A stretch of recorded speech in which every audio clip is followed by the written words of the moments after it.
Halo Sobat Himepa, ini Epa, kembali lagi nih. Kita bawa video pembelajaran lagi loh. Kali ini materi terkait inflasi. Jangan lupa cek deskripsi video untuk lihat soal full materi yang disampaikan ya. Happy watching!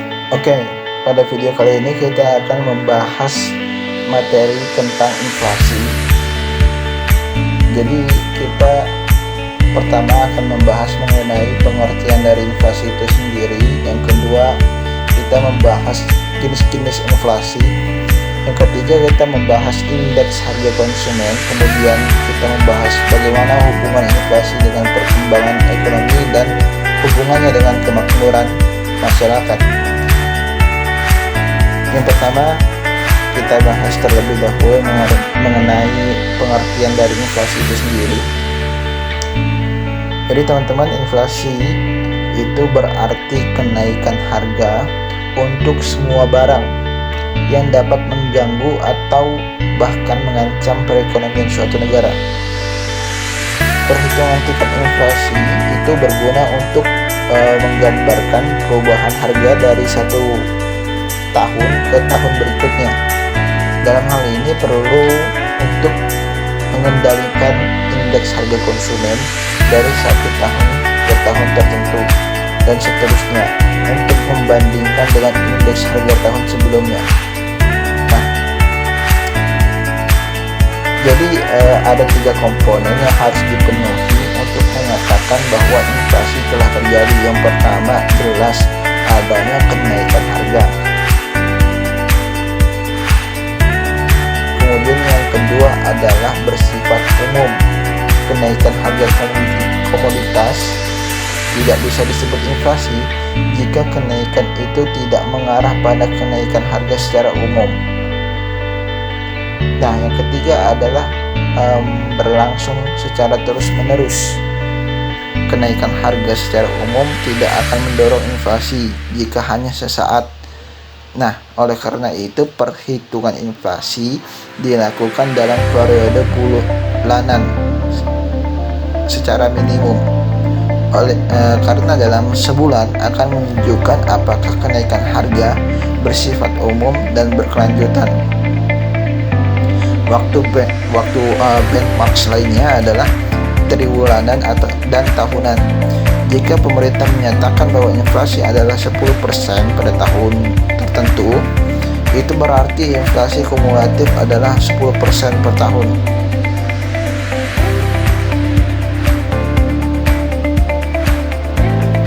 Kemudian kita bahas mengenai jenis-jenis inflasi atau kenaikan harga.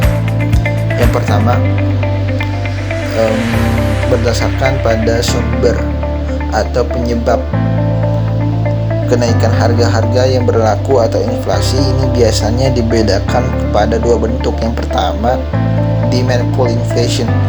Jadi inflasi ini muncul karena permintaan publik untuk berbagai jenis barang itu terlalu kuat, biasanya pas lebaran atau tahun baru.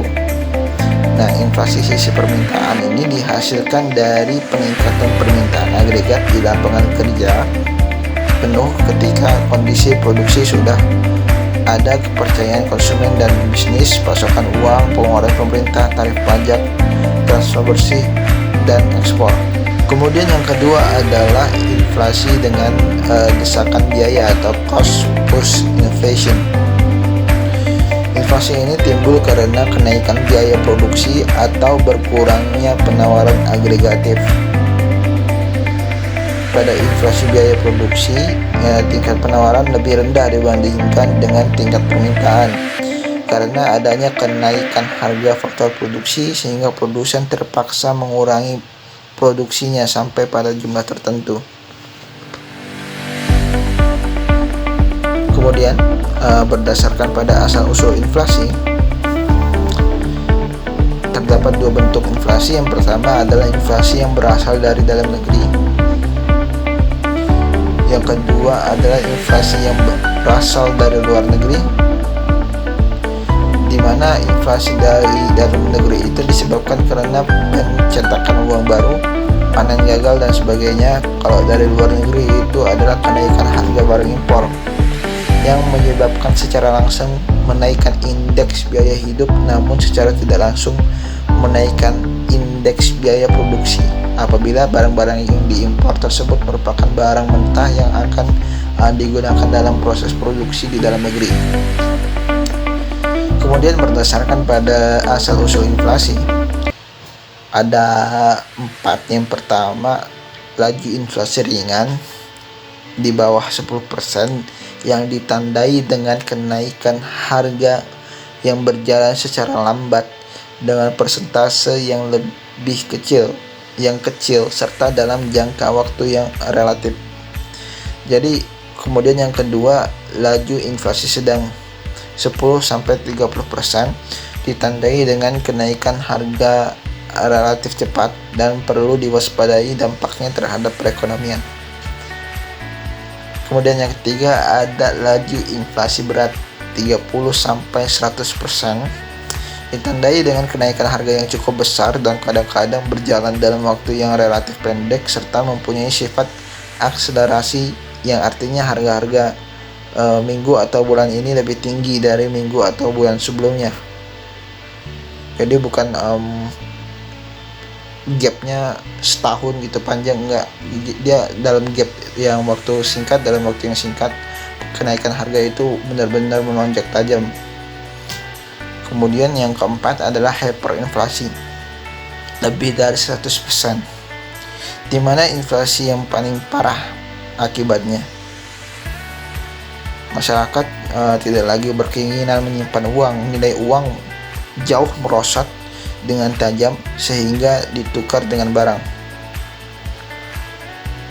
Harga-harga barang biasanya naik 5-6 kali lipat. Biasanya juga keadaan ini timbul oleh adanya perang yang dibelanjai atau ditutupi dengan mencetak uang.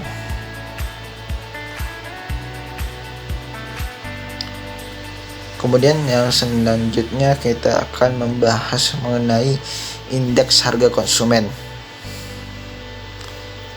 Angka indeks ini merupakan suatu konsep yang dapat memberikan gambaran tentang perubahan-perubahan variabel dari suatu periode ke periode berikutnya. Dengan demikian, angka indeks ini dapat diartikan sebagai angka perbandingan yang perubahan relatifnya dinyatakan dalam bentuk persentase terhadap yang lain. Indeks harga dalam ekonomi mempunyai peranan antara lain. Yang pertama, dapat digunakan sebagai kebijakan default atau untuk perbandingan harga sesekali. Yang kedua, indeks harga adalah indeks atau indikator yang dapat digunakan untuk mengukur pertumbuhan ekonomi secara umum. Yang ketiga, indeks harga dealer besar dapat memberikan gambaran atau tren dalam perdagangan. Kemudian yang keempat, indeks harga konsumen dan indeks biaya hidup dapat digunakan sebagai dasar untuk menentukan gaji, termasuk dasar untuk mengubahnya. Yang kelima, ada indeks harga yang dibayarkan atau diterima oleh petani, dapat menggambarkan apakah petani dalam kondisi yang baik-baik saja atau tidak. Yang keenam, indeks harga dapat berfungsi sebagai dasar untuk menentukan pola atau untuk kebijakan moneter pemerintah. Kemudian yang selanjutnya kita membahas hubungan antara inflasi dan perkembangan ekonomi. Jadi inflasi yang tinggi itu tidak akan berkontribusi signifikan terhadap pembangunan ekonomi.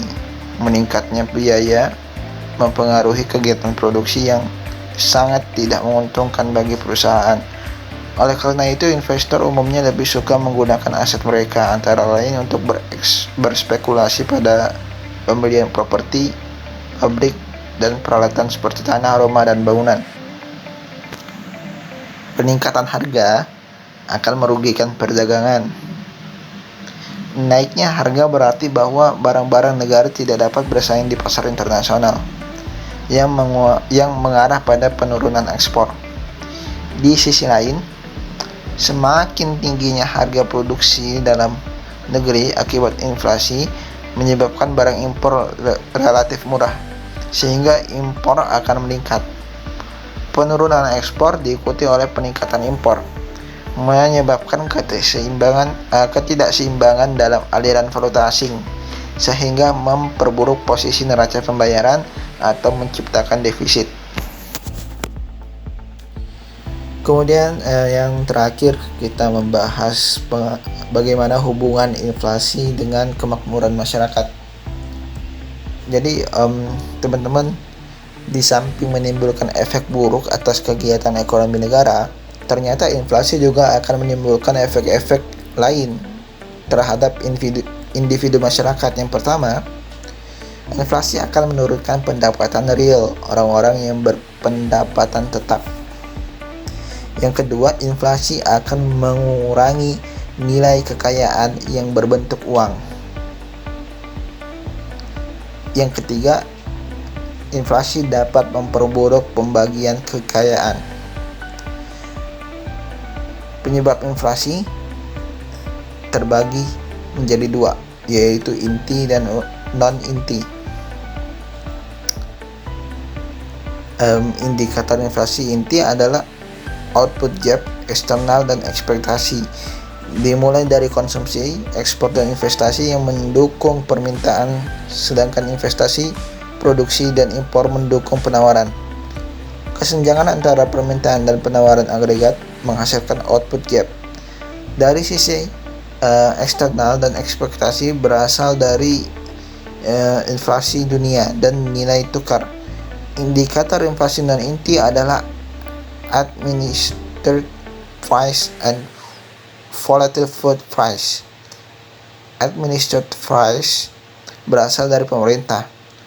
Kalau volatile food price dimulai dari supply shock atau guncangan penawaran yang digolongkan impor makanan dan produksi makanan yang mempengaruhi penawaran, sedangkan populasi mempengaruhi permintaan. Kesenjangan penawaran dan permintaan membuat food price menjadi volatil. Oke, sekian, mungkin itu saja pemaparan materi tentang inflasi pada video kali ini. Tetap semangat teman-teman semuanya, tetap jaga kesehatan. Tungguin video selanjutnya, kita akan lanjut membahas mengenai ekonomi makro. Sekian, wassalamualaikum warahmatullahi wabarakatuh. Semoga video pembelajaran ini bermanfaat. See you on the next video.